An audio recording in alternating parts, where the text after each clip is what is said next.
Thank you very much. Thank you very much, Luke, for hosting me here.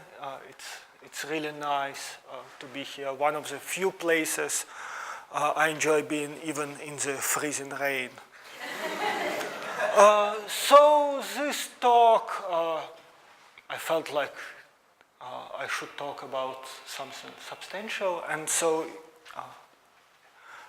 it gives me an opportunity to share my experience, which contains a lot of frustration and some limited success of trying to solve some classical problems in extremal combinatorics using seemingly a perfect toolkit which was introduced by Tutte Razborov, whose picture is here, around 2007. And is called flag algebras. So I'll describe very roughly the method and challenges and successes using this method.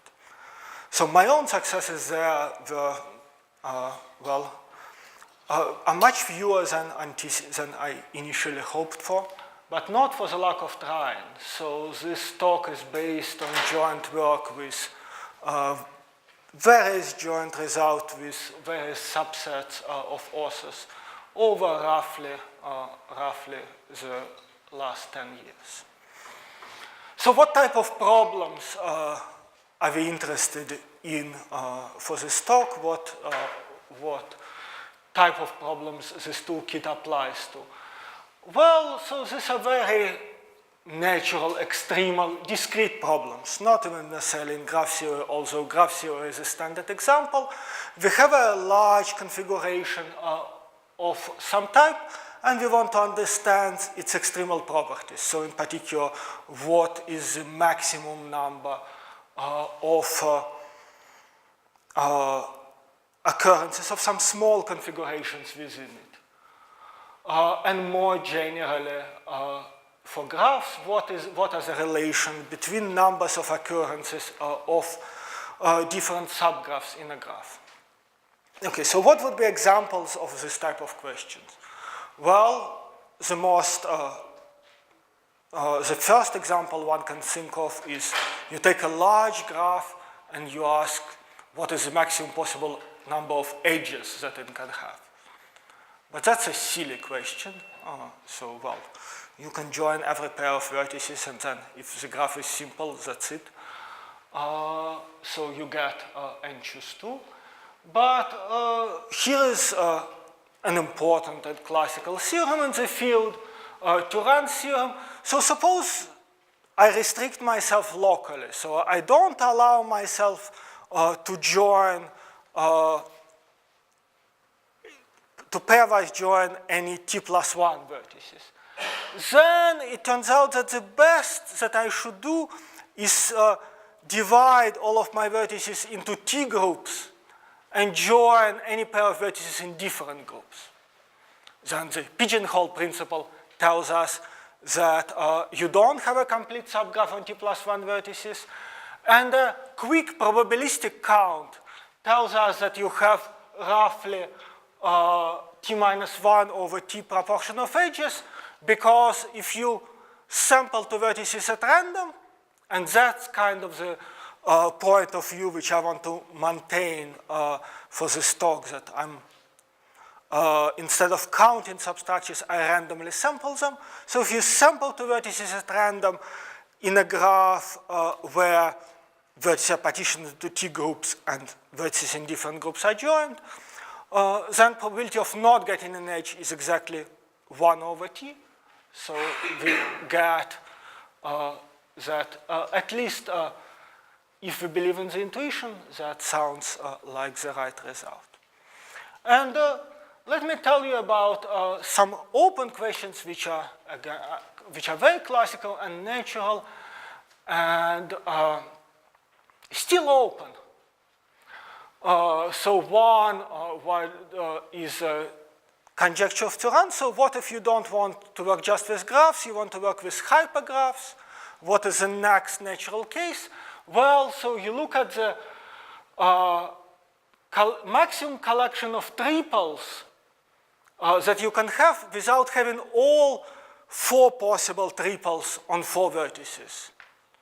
So a quick estimate will tell you that this way you cannot have more than 3/4 of all possible triples, but you cannot have even that many, and the conjecture there is 5/9, and despite a lot of effort, we seem to be moderately far away from the proof. And another conjecture in this area, even more natural, I think, is the following. Suppose you have a directed graph. So now every edge is assigned a direction, and instead of avoiding a triangle, we want to avoid a directed triangle. Now, how many edges can you have? So a triangle which goes in a cycle. Well, you can still have all your edges, just order the vertices and put all your edges from left to right. So that's not the right question. Well, maybe that's the right question, but with an easy answer. But what if we actually force ourselves away from this example by insisting that every vertex sends a lot of edges out? So at least n over 3 turns out to be about the right proportion. Then the conjecture is that we have a directed triangle, and again, still open. And I mean, these are such natural conjectures. I mean, from my point of view, I mean, if a conjecture like this, if I have a captive attention of a smart person who is not only not combinatorialist, but not a mathematician, I can actually explain to them in half an hour what this statement and why they should believe the answer. But we don't know how to prove that answer. Okay, so these are the type of questions we want to attack, and flag algebras are designed to do this. So it's a method which I will outline shortly. It was introduced by Razborov in 2007, and initially it wasn't met quite with the enthusiasm I think it deserved, because a lot of people who were working in the area said that, well, this method just does what we always do. I mean, it just records all the arguments we know about.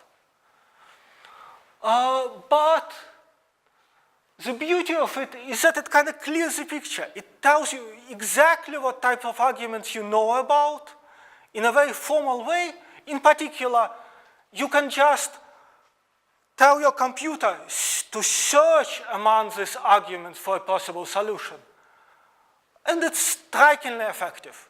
So I think, I mean, I don't know exact numbers, but I would, around a dozen of Erdős's questions could be solved by just, well, in some sense, by correctly inputting the problem into the machinery and using brute force. And so it caught up fairly quickly, and by now the paper is cited over 200 times, and a lot of the citations are indeed applications. So they are obtaining results using the formalism introduced by Razborov. And moreover, people keep finding new ways to apply the technique to wider and wider range of problems, which I think, I mean, it's great. I mean, I think, I mean, I like seeing this trend continuing.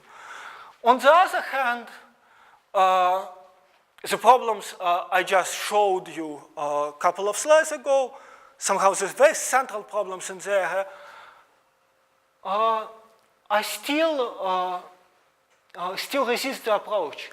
And I don't think it's because it's the wrong approach.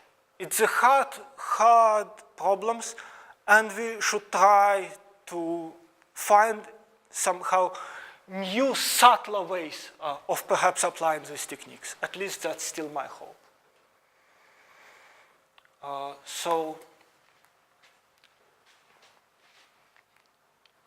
So let me show you, list some applications. So the first result was by Razborov, where he just characterized what pairs of edge and triangle densities are possible among all graphs.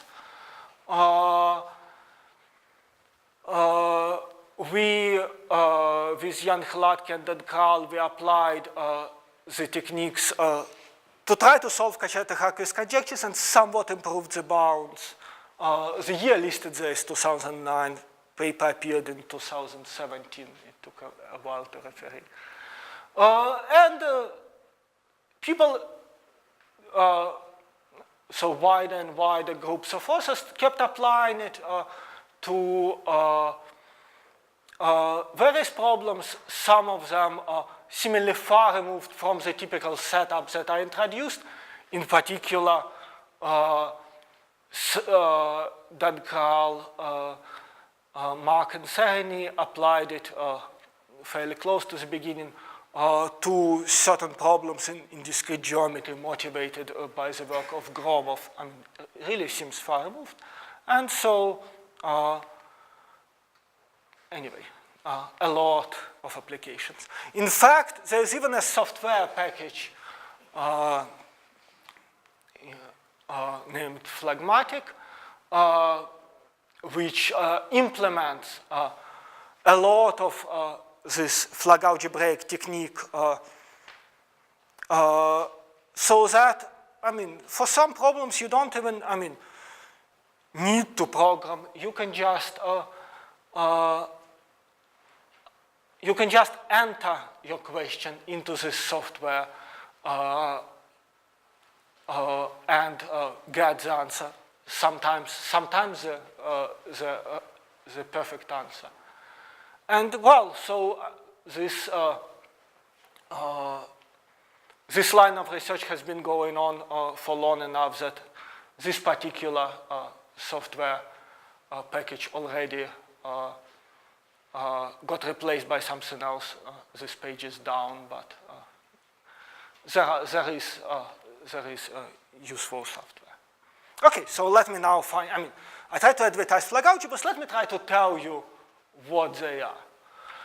So our main object of interest in graph theory would be the homomorphism, induced homomorphism density, which I like to,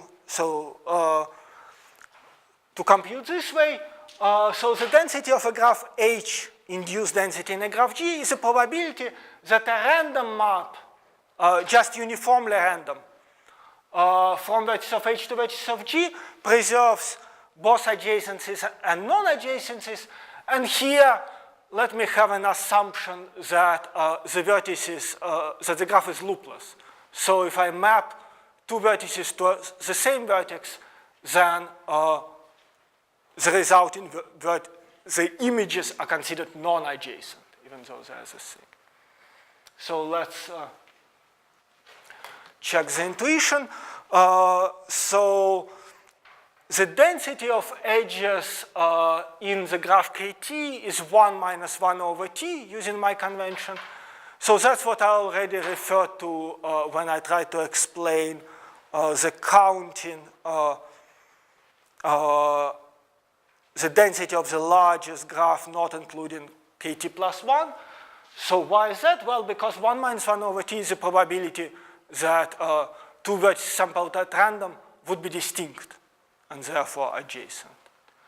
And so the density of P3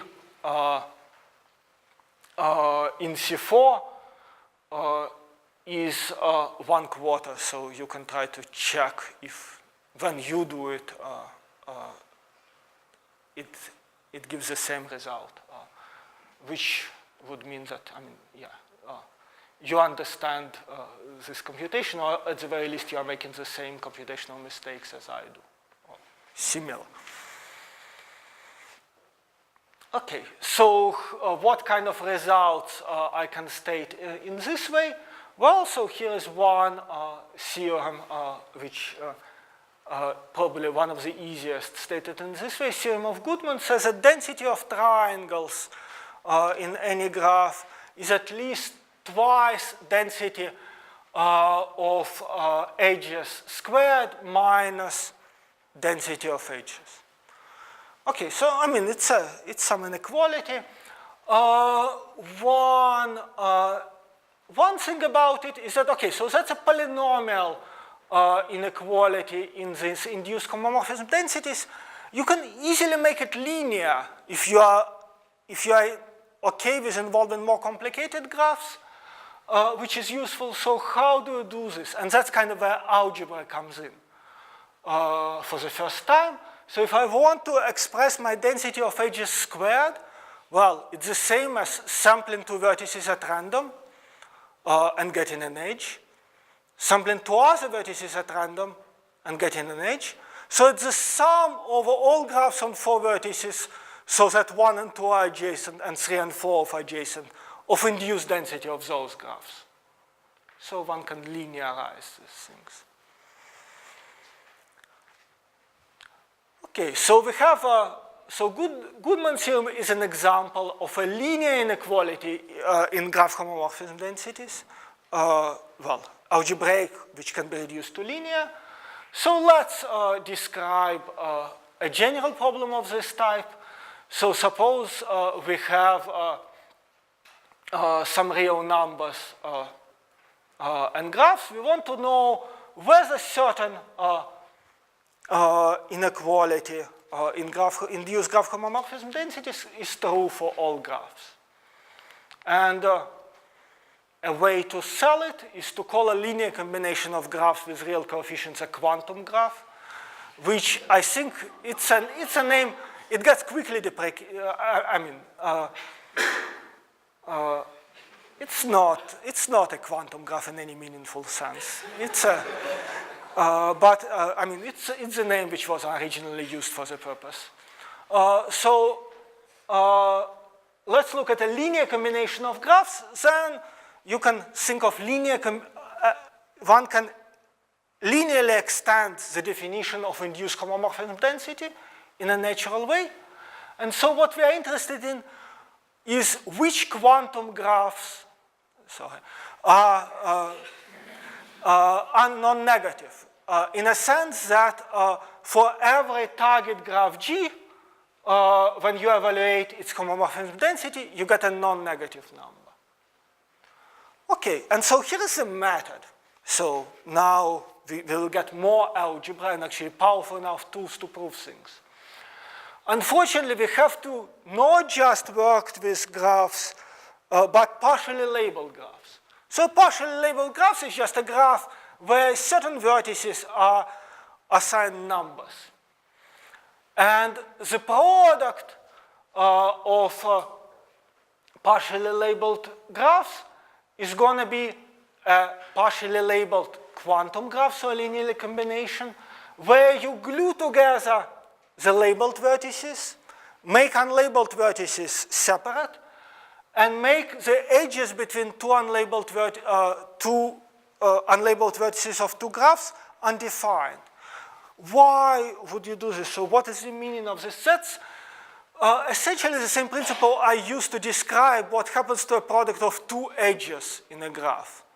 So because if you fix your labeled vertices and sample the other vertices at random, then the probability that you get first one graph, then the other graph is just the probability that you get the product defined in such a way. Let me formalize it quickly. So this is a little bit technical. So we have a partially labeled graph, and now we can define a partially labeled induced density, but by specifying the graph and targets for the labeled vertices. So now you are mapping your partially labeled graph in another partially labeled graph where labeled vertices actually are told where to go, while the other vertices are sampled uniformly at random. So that the informal description which I tried to give previously implies that we have that this induced density map is an algebra homomorphism from my algebra of partially labeled graphs into real numbers, which, I mean, makes a lot of things work. In particular, we know that the square of every partially labeled quantum graph is non-negative. Well, if you have algebra homomorphism, then and you map a square into real numbers, you always get a non-negative number. And moreover, there is one more operation which preserves this non-negativity. You could erase the labels, which corresponds to just averaging over your choices of labeled vertices. And that's kind of why people might not be so keen on flag algebras initially. It sounds fancy, but this is just a way of obscuring a Cauchy-Schwarz inequality. So that's just doing a Cauchy-Schwarz inequality. But that's the formalism. And so it turns out that just doing this can solve a lot of problems. But, well, so let me do an easy example. So let me take a partially labeled graph, take its square, and then unlabel. So take an age minus non-age with one end labeled squared. I expand, well, naturally. I get this expression. And now I average over all choices of one, and I get this expression. Triangle minus three-vertex graph with two edges minus three-vertex graph with one edge plus an empty triangle gives me a non-negative number. So what does it mean? Well, here is another inequality, identity which I can use. If I sample three vertices from my graph, I get something with probability 1. So let me reinterpret this. Well, I can get a triangle. I can get a graph with two edges, which with probability 1/3 give me the correct image of the graph with two edges which I want. I can get a graph with one edge, which with probability 1/3 again is good, or I can get an empty graph, which is always good, which tells me that this plus 3 times this plus 3 times this plus this is 1. So that every time I sample three vertices, I get something, which together with this inequality gives me this new inequality, that number of triangles plus number of empty triangles in every graph is at least 1/4, which is tight in a random graph. And so that's another Goodman's theorem. And it's not a hard theorem. Well, I mean, this is the complete proof, and probably one of the shortest one.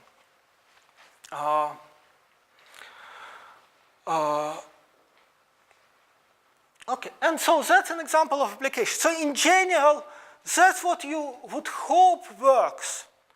That to prove non-negativity of any valid inequality, so any inequality about homomorphism density involving graphs, you can just do a bunch of Cauchy-Schwarz inequalities and maybe something a little bit subtler.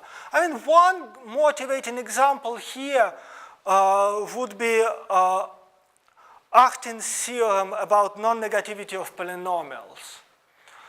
You can prove a non-negativity if polynomial is always non-negative. Maybe it's a sum of squares, but actually, I mean, it's almost true. I mean, it's a sum of squares of rational functions, not polynomials. And there was hope that this is true for graphs too. And then in some sense, that's it. I mean, up to computational machinery, all we have to do are these Cauchy-Schwarz inequalities.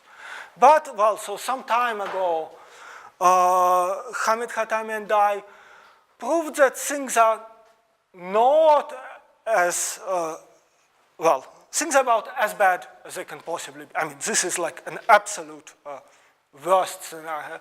The problem of deciding whether some inequality is valid is undecidable. There's no algorithm. In particular, there's no hope that just Cauchy-Schwarz inequalities can do it, because then there would be an algorithm.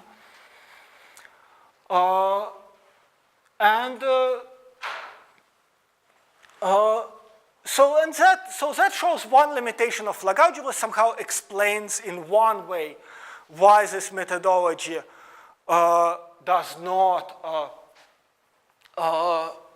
solve the problems we care about. Well, there is no systematic way of solving all problems in extremal graph theory, and never will be. Another bad news is more recent, and I'll be a bit more vague for the sense, for the sake of time. It's a recent theorem of Cooper, Kral, and Martins, which says essentially the following. Well, the precise statement is on top, but I mean, and if you know all the words and combination of words there, then it would make sense. But really it says the following. So why, I mean, and I want to concentrate on that. So I mean, I included this theorem without explaining what it is, because I feel like it shows something about the difficulties of applications of Lag algebras. Why Turan's theorem is nice and provable? Well, we would conjecture that if you don't have complete graph on T+1 vertices, then the densest you could get, your extremal example that guides the behavior, is a balanced graph where you have T-independent sets of equal size, and you completely join those sets. So it has a very simple structure. And what this theorem says is that there are problems which can be formulated in the same language I used. Optimization problems now. So you want to maximize some linear function in homomorphism densities, where the solution can be arbitrarily complex. Basically, anything, any structure you can imagine is not necessarily an extremal solution, but could occur within an extremal solution. So, and that's a huge problem, in particular with the two important things that I mentioned from the very beginning, the Turan's problem for three graphs and Caccetta-Haggkvist conjecture. The conjectured extremal examples are complicated, and that seems to be the pattern. If they're complicated, we're in trouble.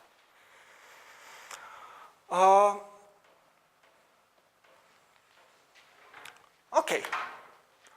Well, so let me go back to Turan's theorem. I mean, Turan's theorem is nice, so let me start, let me try to do things around it. So now that I have my language of induced homomorphism density, it says the following. If induced homomorphism density of kt plus 1 in my graph is 0, then my H density is at most 1 minus 1 over T. That's the same thing, and that's the extremal example on the picture. Let me try to give you a proof, well, a sketch of a proof, because I don't want to do the calculation, which is very Lag algebraic and is motivated by the same kind of desire of having the unique extreme example. So, I want to say not only there should be an inequality. So density of H is at most 1 minus 1 over T. I'm sorry about that. I want to show not only that that Turan's theorem holds, but that this is essentially the only extreme example. So the best I can do if I want to have the most edges is to make my graph T-partite, so, or T-colorable. And here is one way of doing it. So let me define by dt of g. So that's a definition which I'm going to be fiddling with for a while. So I try to color my vertices of my graph. I try to do it properly, but I cannot. So I try to color it using T-colors so that it's as proper as possible. So I want to minimize the number of monochromatic edges. And I'm looking at this parameter. And here is a theorem of Furedi, which apparently is old. And I mean, Jan Wolitz and I, we proved it this summer and we were happy. But it's an old, I think it's one of the nicest proofs of Turan theorem. And there's a strong one, that if your graph has no kt plus 1 subgraph and n vertices, then the number of edges that I need to remove to make my graph T-colorable is at most T minus 1 over T n squared over 2 minus the number of edges of your graph. Now, why is this related to Turan theorem at all? Well, because it's at least 0, and that's the Turan theorem. But not only, but it doesn't only say that Turan theorem is true. It says that if you are close to maximum, then the number of edges you need to delete is close to 0. So it's a very strong and explicit version of stability for Turan theorem. And Turan theorem has a lot of nice and short proofs. It's one of the chapters in the beautiful book of Eine and Ziegler, Proofs from the Book. And this proof is not there, but I like it. Well, so here's a flag algebraic proof. I'm not going to tell you the proof, but you can, it's a 2-line proof, but you need to expand. Do the following. So we'll do induction on T. So we want to T-color so that the number of monochromatic edges is at most this. So take every vertex, look at the neighborhood. You can T minus 1 color, because the neighborhood doesn't have KT, the neighborhood so that the number of monochromatic edges is at most something that you need to express now in terms of it's going to be in terms of the graphs on 3 vertices. And color all non-neighborhood 1 color. So that's one ingredient.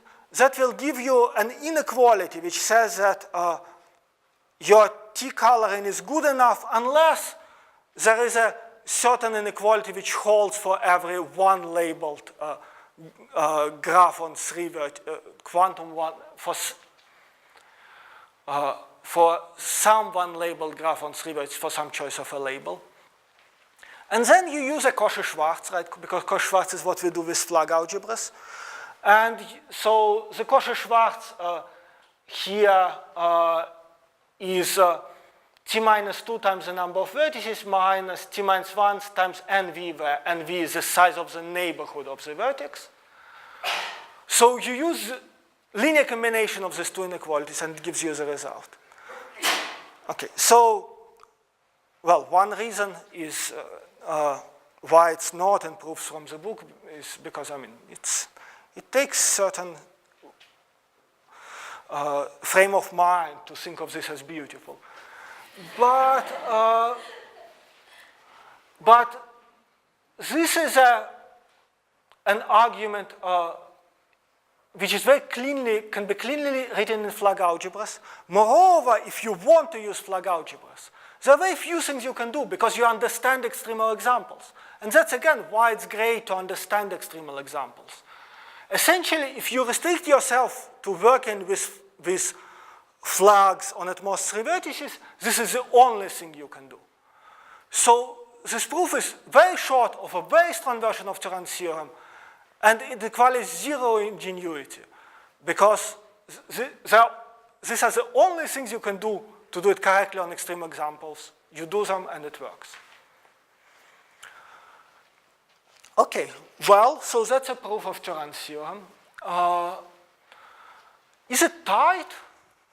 Well, yes, I mean, it must be tight. It's tight for the extremal example, when this is 0 and this is 0.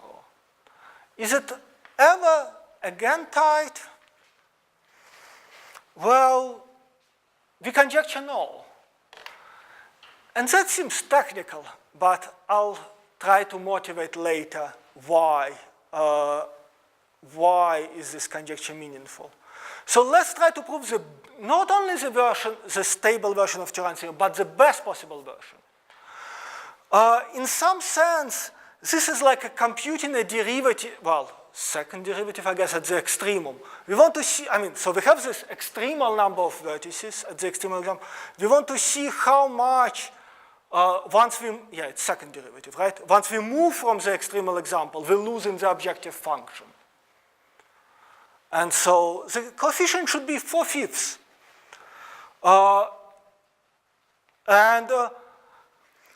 The extremal example is now blow up over 5 cycle for t equals 2. So for t equals 2, if you look at triangle-free graph, which is furthest away somehow in my stable sense from being bipartite, it's going to be a blow up of 5 cycle. And in fact, one cannot do better than 4/5. So that we can prove for any t. So if this is true, this is tight for every t. And we can prove it for some small values of t, 2 and 3, using flag algebras. So just using the standard. So the moral here is that we know optimal, stable versions of Turan's theorem for some small values. Okay, but let me talk a bit more about this parameter dt. I used it to measure stability, but that might not be the most natural way. Let's look at it from a different point of view, and that's a very classical, again, a conjecture of Erdős. So, again, seemingly very amenable to flag algebra approach. We look at triangle-free graph. And so, let me repeat it again. Turan's theorem says that densest triangle-free graph is bipartite. So, so how far away can triangle-free graphs be from being bipartite? And so it says that at most 2/25 proportion of pairs of vertices away. So you can always two-color a triangle-free graph, so that the probability of monochromatic edge is at most 2/25, as opposed to a general graph where you cannot beat 1/2. I hope. So that's a nice conjecture. Again, seemingly, you hit it with this machinery. You need to think for a little bit how to do it, of flag algebras, and it will work. It doesn't, but this works. So now suppose you have no K4 subgraphs. We talked about making the graph tripartite, again in stability sense. But what if you want to make it bipartite? So suppose you have no K4 subgraphs. What is the worst graph in terms of being, furthest graph from being bipartite? Well, probably the one with more stages. It's pretty non-bipartite as it is. And that's what Sudakov proved in 2007. So the worst graph is a complete tripartite graph. You need to delete n squared over 9 edges, and that's tight. And his solution can be written in flag algebra language. And he conjectured that, so he conjectured something for every value, for every complete subgraph. But let me just write it for even subgraphs. because the statement is slightly different depending on parity, well, because if you want to divide into two groups the vertices, well, even or odd number of vertices, you do different things. And so he conjectured that for any t, the worst graph in terms of being bipartite among k to t3 is still the Turan example, the densest possible one. We can prove it for t equals 3. So we can prove the next case. We cannot prove it in general. And proving it in general requires to do something with flag algebras. I mean, how do we possibly, flag algebras is a machinery where you put something in the computer usually. How do you put no k to t subgraph? You need to be subtle about it. And that's kind of a reason for our first conjecture. If we prove our optimal stability version of Turan's theorem, it will actually imply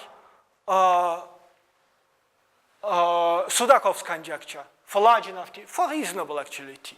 And in fact, we use our proof of this conjecture for small t to prove Sudakov's conjecture for t equals 3.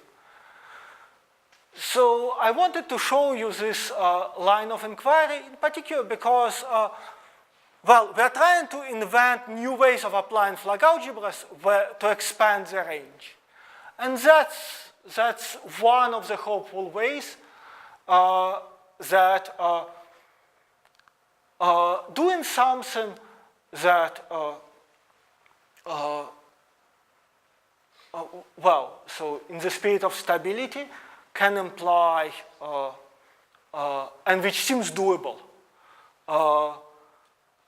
can imply conjectures which are not directly amenable to flag algebras. By the way, this implication is kind of very easy. So you t-color using this many monochromatic edges, and then you split your colors in half, and you count. That's it. Okay. Now, I told you a little bit about why Caccetta-Haggkvist conjecture, no, I didn't. I told you a little bit about why some of these conjectures are difficult. Why is Erdős's conjecture is difficult? The only extremal example for Erdős's conjecture, by the way, is still that blow up of 5 cycle, which is extremal for our conjecture. It's a very structured thing. Well, so let me share my frustration a little bit more. This is a bad, it's pretty, this is a triangle-free graph. It's really hard to color. It's a Klebsch graph. If you know what it is. It's a 4-dimensional hypercube with big diagonals. If I tell you to use this way, then it's pretty easy to color. Just color 4-dimensional hypercubes. There are not that many big diagonals. But it's pretty hard to tell this to flag algebras. So there are these strange effects of. Here the problem with the method is that there are examples which are though not extremal, seem to produce some configuration which is, doesn't seem to be amenable to the methods. Okay, so let me talk about Caccetta-Haggkvist conjecture for a tiny bit too. So this is this conjecture I mentioned at the beginning. So it says that if you have a simple directed graph and every vertex has at least a third of the vertices out neighbors, you should have a directed triangle. Well, so let's try to do weaker. Here is a meta theorem. Suppose we just require more of our degree, alpha times n, for some alpha. Up to which point can we prove it? Well, so that's one of the early results that we did. It only got published last year, but we did it in 2009. So there were increasingly improved bounds on this conjecture, starting from the bound of Caccetta-Haggkvist.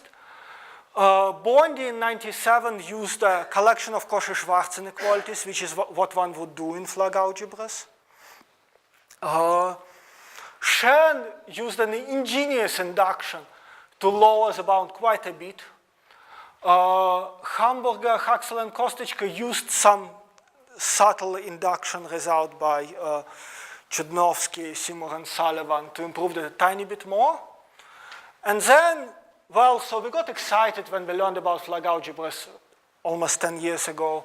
So we wanted to solve the conjecture using the new method. And what did we know about the conjecture? I mean, not much, we just read these proofs. So just throw everything into the machine of automatically finding the most possible proof. And so we can improve quite a bit. And then, I mean, since then, I mean, I don't think further results being published, but I mean, using more computational power, one can get further, but not all the way. So, I mean, that's a little bit of progress towards Caccetta-Haggkvist conjecture. And, well, so what is one of the difficulties? It's this presence of very different extremal configuration. One extremal configuration is the most natural.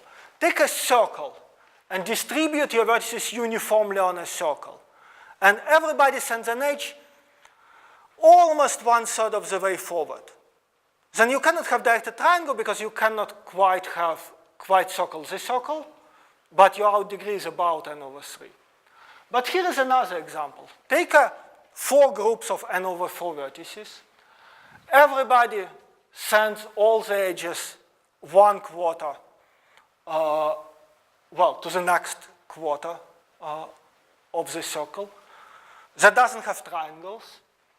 Now our degree of every vertex is about 1/4 of all the vertices. But you can iterate. So replace every vertex again by the same picture. And then you get 1/4 plus 1/4 of a quarter.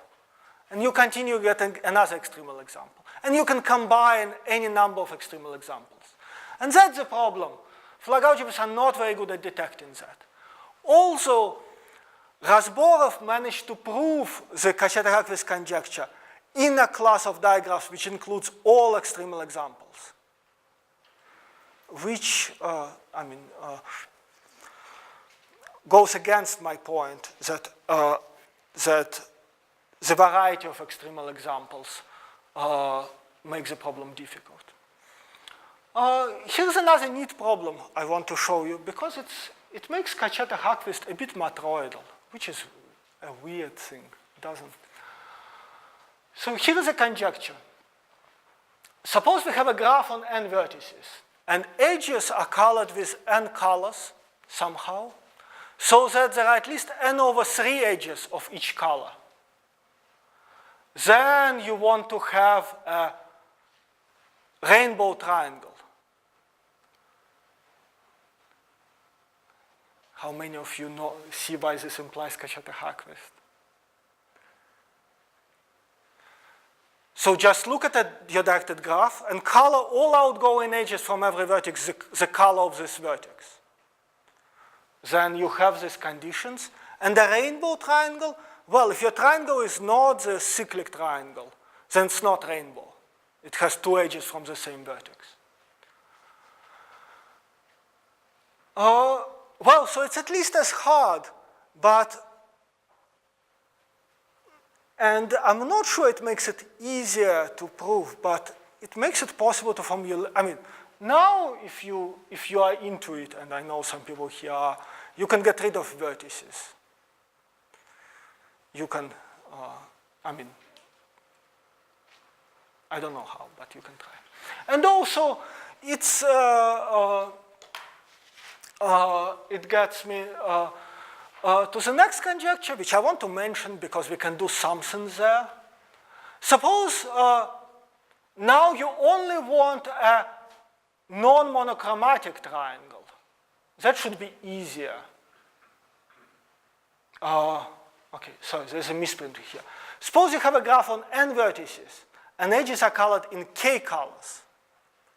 How many edges So, okay, fix the number of colors, say 5. You color your edges in 5 colors. How many edges you need in each color to get a non-monochromatic triangle? Turns out there is an exact bound of what one can do. And DeVos, McDonald, and Montenegro can prove it for k equals 2 or 3. And again, I want to mention because we have a result there. And it's a strange result. We can prove it for any given k, but not for all k. So, and that requires some, again, seemingly it's not amenable to Flag algebra techniques, but we've managed to. But there is some strange thing that we cannot produce a general proof, but if we insert this constant k into our machine, it spits out a proof. It's that's... So that's another, aspect of Flag algebras which we are now trying to fight with. Okay, so let me skip to the thank you slide and summarize. So I wanted to show you kind of the variety of problems which one encounters in these dense Turan type problems when one dense extremal graph theory in a sense. And the methods there are essentially the ones which Flag algebra should encode. So induction, Cauchy-Schwarz inequalities. But it seems that, and we actually have theorems that state this, that ingenuity is required. Right? There's no universal method. And I think, I kind of hope that just that, we have all the methods. They are there where, in the Flag, in the formalism. In particular, if you look at the proven results, most of them can be done, even though the original proofs are not in Flag algebra formalism. Flag algebra formalism captures them. There was the so-called Mubai challenge, where Dhruv Mubai, after Razborov introduced Flag algebras, sent a few, 5 or 6 problems to Razborov, saying that, but your machine cannot do this, and it could do all of it. So, but so there are subtleties, and it feels like we can learn more. The more we do it, the more we learn. So, so it seems like with this toolkit, extremal combinatorics, is still as much fun as it used to be, except now instead of getting the Cauchy-Schwarz inequality just right, you can delegate this to the machine. Now you need to get the framework just right, or prove some auxiliary statements, something like that. And hopefully it will work. Also, as you might have seen from the story, so far it mostly didn't. Okay, thank you very much.